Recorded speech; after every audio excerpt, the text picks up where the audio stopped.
If the police got a call over 911 about a dead body and guns, you'd expect the call would be taken very seriously. But last year, when the call took place to the home of a community activist in Roxbury, it turned out to be a hoax. It also turned out to be a conflict between the residents who knew there was a hoax and the police who insisted on making a thorough search. After the incident, which happened a year ago, the residents filed a complaint and they're still waiting for response.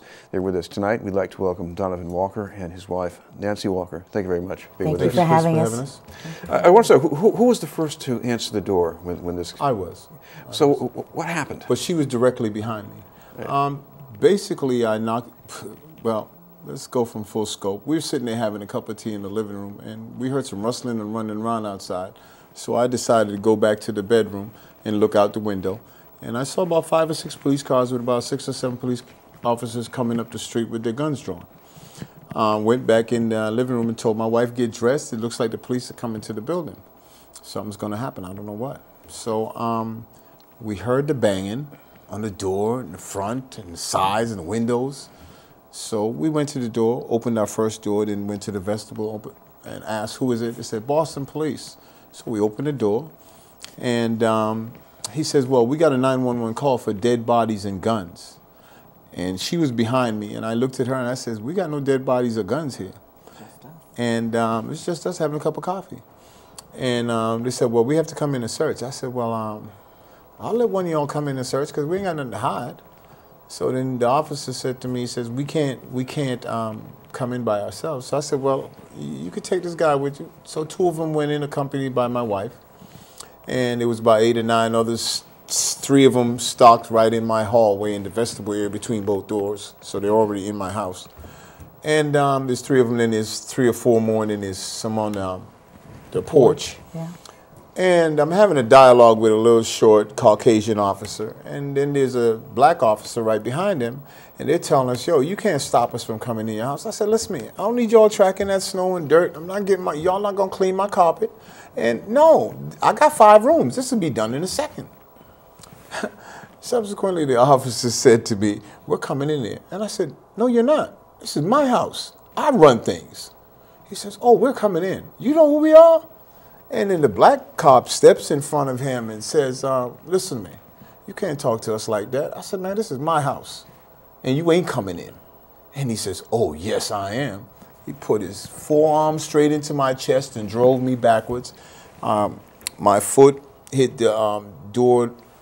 I fell back, hit the back of my head, hit my back against the bicycle in the wall, flipped over the wheel, and he stepped over me, and then stepping over me, he kicked me in the back of my head. I got up to go get his butt, and I couldn't move. I couldn't move. I was like, I got it. Oh my God, I can't move. Honey, give me my phone. And she went to get my phone, and the police officer tried to stop her from giving me the phone. I got the phone. I called my lawyer, and I told her, I said, I'm laying here paralyzed. The police just came into my house, and I can't move, can't get up. My right arm works, and my mouth works. Then I called the Superintendent Linsky, second in charge of Boston. No, my next call was to the Boston Globe, a reporter I know. My third call was to Superintendent Linsky, who said he'd be at my house in 10 minutes. My fourth call was to an individual that looks out for my best interest. And my 5th call was to, I think it was Channel 5. And I got a call later on from my boss while I was in the ambulance, paralyzed, saying, can I hold off? My thing about the whole thing is that the tragedy of this situation, I'm reminded constantly every day. But my thing is, we filed a complaint with the Inspection Services, with the Internal Affairs Department.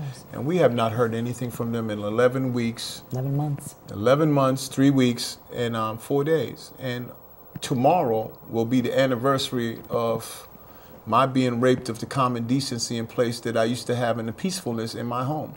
Nancy Walker, talk about what you were doing when this happened. Well, after we, it was decided that 2 officers could come in, I actually led them through the apartment. And as I was leading, they were clearing the rooms. I guess that's what they call it. They were clearing the rooms. And ironically, I had to remind one of the younger officers, why don't you look in the bathtub? So that was kind of funny because that's his job. By the way, did some officers said we agree that it's just going to be 2 coming in? Yes, because when they said Donovan and I decided, well, 1, because it was actually middle of February. There was snow and ice all over the place. But bottom line, we weren't doing anything wrong, and there did not need to be 12 officers roaming around our apartment. So once it was determined that 2 officers could come in, I led them through the apartment. Once again, they had cleared the whole apartment. And were standing in the living room, and actually the older of the 2 was an older and younger partnership. The older of the 2 was admiring pictures that we have and press clippings of Donovan, and he's like, "Oh, I remember Donovan."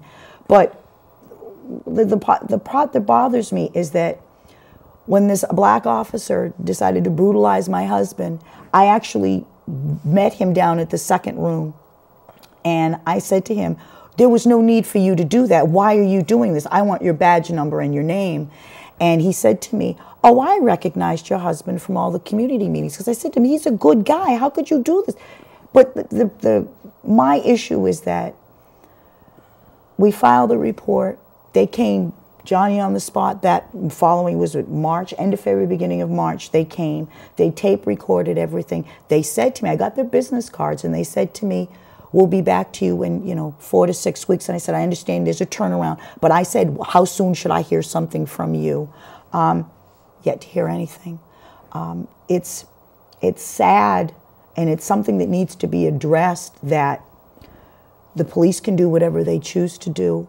We can file complaints, and there's no follow-up by the Boston Police Department, even a follow-up from ISD to the complaining party. There's nothing.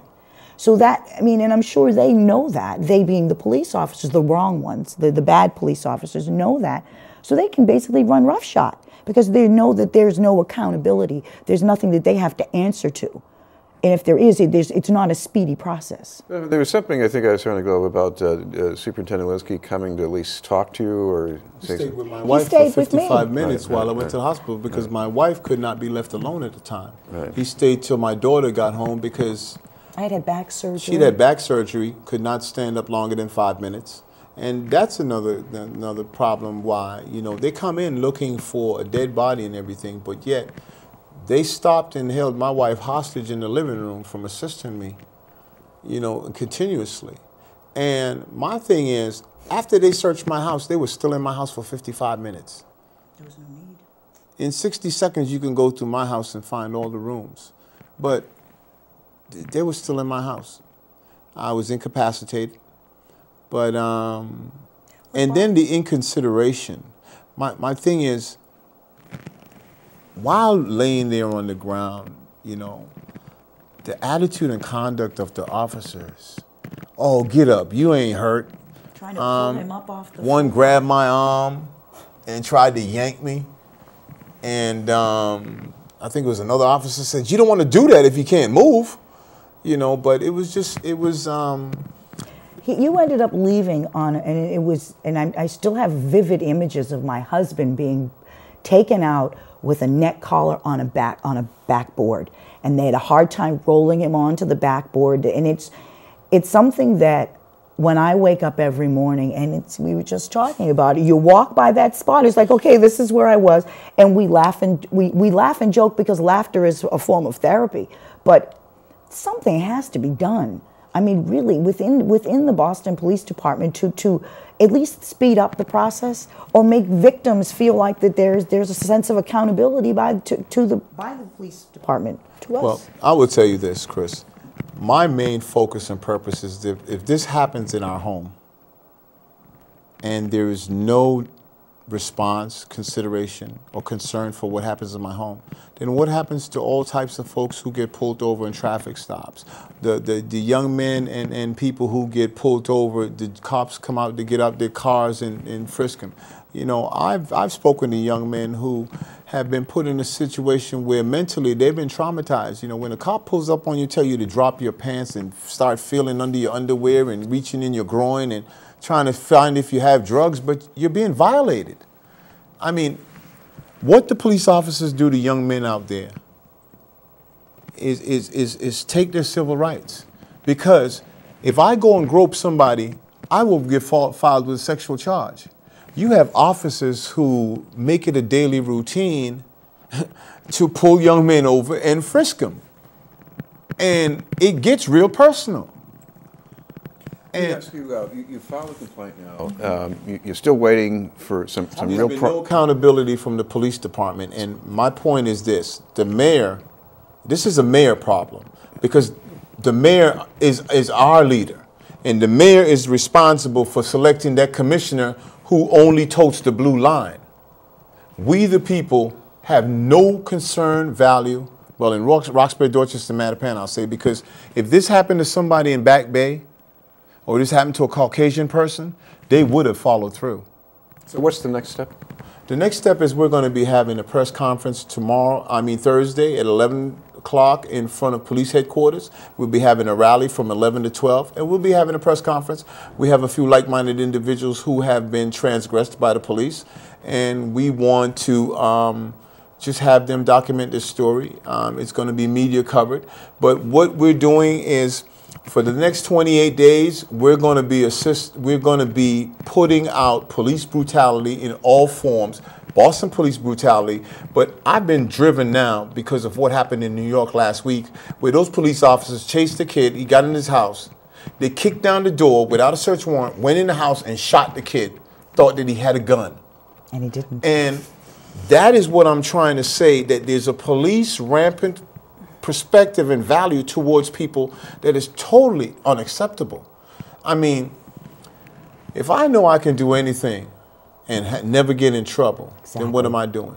Never have to be accountable for the biggest bullying gang on the block is not the kids, it's the Boston Police Department, because there is no recourse. Exactly. So, you know, I don't fear the other kids, I fear the police now. I fear the police. One of the things that really this incident had an impact on is my attitude with my work at the time, because I worked hand in hand with the police department and the gang kids, and to be brutalized by the police, then I felt like a gang kid. So I might as well just, you know, I'm actually glad they terminated me. So functionally, I'm looking for the opportunity to let folks know that it's not acceptable to be brutalized, but worst of yet, it's not acceptable to not have a recourse. All right, thank you both very much, Donovan Walker and Nancy Walker. We have asked for some response from the police department, and if that's forthcoming, we'd be most eager to schedule. Still to come, portraits of accomplishment and inspiration. We'll talk about a new photo collection by Bill Brett and his daughter, Carrie Brett.